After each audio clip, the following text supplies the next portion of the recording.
Yeah,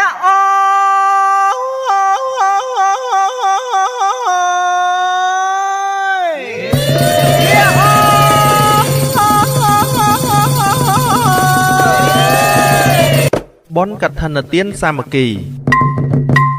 đằng hai tại cành vót hạ bố dương nhom trẻ trá cà nạ cà mà cá nâng pốt body sát trong nọc trường vót hạ bố đằng ó bàn ai cập hiệp khía bờ rụp vớ ong cật thần là tiên sa mạc kỳ đằng hai từ vềประเคนประสองđã cùng chạmព្រះវស្សាអស់ត្រីមាសក្នុងពតសីមាវត្តហាបូភូមិហាបូឃុំមេបុនស្រុកស្វាយអន្តោខេត្តព្រៃវែងដើម្បីរួមគោរពត្រត្រង់នៅបរមពុទ្ធានុញ្ញាតនៃព្រះពុទ្ធជាម្ចាស់បំពេញអានិសង្ស5ប្រការប្រគេនចំពោះព្រះសង្ឃដែលគង់ចាំព្រះវស្សាអស់ត្រីមាសបានថវិកាដែលកើតឡើងក្នុងពិធីបុណ្យនេះយកទៅកសាងកុដិមួយខ្នងដែលមានបណ្ដោយ12ម៉ែត្រនិងទទឹង9ម៉ែត្រដែលគ្រោងនឹងចំណាយថវិកាសរុបប្រមាណជាង$10,000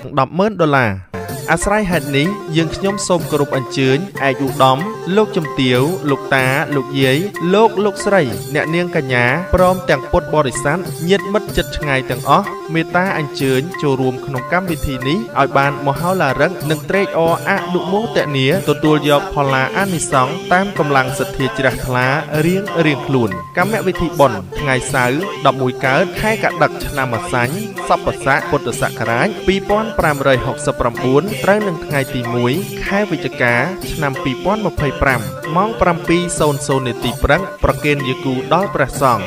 ម៉ោង 10:30 នាទីថ្ងៃត្រង់ជួបជុំពុទ្ធបរិស័ទវេប្រគេនផាត់ព្រះសង្ឃនៅឧបដ្ឋានសាលាវត្តហាបូ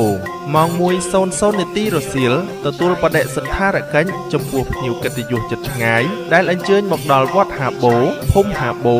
ឃុំមេបុនស្រុកស្វាយអន្តោខេត្តព្រៃវែងម៉ោង 3:30 នាទីរសៀលធ្វើបទនមស្ការព្រះរតនត្រ័យសមាទានសិលចម្រើនព្រះបរិញ្ញបន្ទាប់មកនិមន្តធម្មកថាសម្ដែងធម៌ទេសនាជូនជាទីសន្តាំលុះព្រឹកឡើងថ្ងៃអាទិត្យ12កើតត្រូវនឹងថ្ងៃទី2ខែឆ្នាំដដែលម៉ោង 7:00 នាទីព្រឹកប្រគេនយគូដល់ព្រះសង្ឃម៉ោង 8:00 នាទីព្រឹកទទួលពុទ្ធបរិស័ទជិតឆ្ងាយជាម្ចាស់ត្រៃលៀងនិងភ្ញៀវកិត្តិយសអញ្ជើញមកដល់វត្តម៉ោង 10:30 នាទីព្រឹកវេចង្ហាន់ប្រគេនព្រះសង្ឃថ្ងៃត្រង់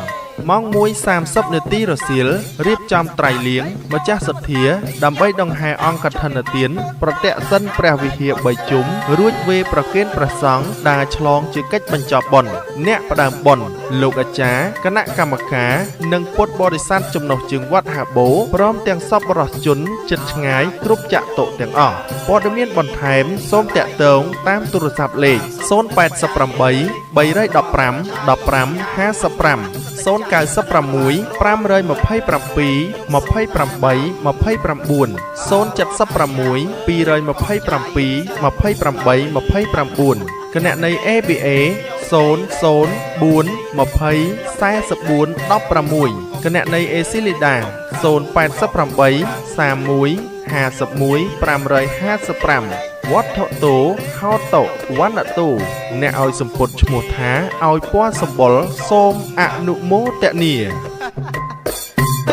កុំខឹងណា